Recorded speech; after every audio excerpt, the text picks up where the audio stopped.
यसमा के दियो त हामीलाई in how many ways the letter of the word complete भनेर भन्यो भनेपछि जे वर्ड दिएको छ त्यसलाई सुरुमा लेखिहालौँ है त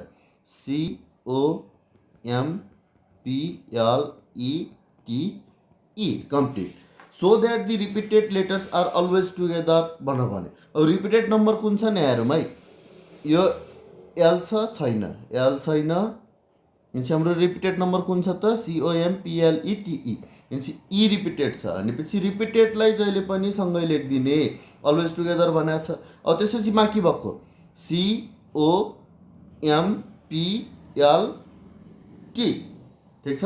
अब यसको के गर्ने त हामीले टोटल निकाल्ने, रिपिटेड नम्बरलाई एउटा मान्यौँ 2 3 4 5 6 अनि 7 टोटल कतिवटा भयो 7 वटा ठिक। अनि त्यसपछि हामीले के गर्ने त रिपिटेड नम्बर लेख्ने, रिपिटेड नम्बर कतिवटा छ 2टा भनेपछि रिपिटेड नम्बर भनेको 2 भयो। अनि त्यसपछि के गर्ने त यो जुन सँगै आएको छ त्यसको के गर्नु पर्यो इन्टरचेन्ज हेर्ने, इन्टरचेन्ज हेर्ने बेलामा के गर्नु पर्छ जतिवटा नम्बर छ त्यतिवटा ठाउँमा त्यसले मुभ गर्न सक्छ। 2टा नम्बर छ भनेपछि 2 ठाउँमा इन्टरचेन्ज गर्यो।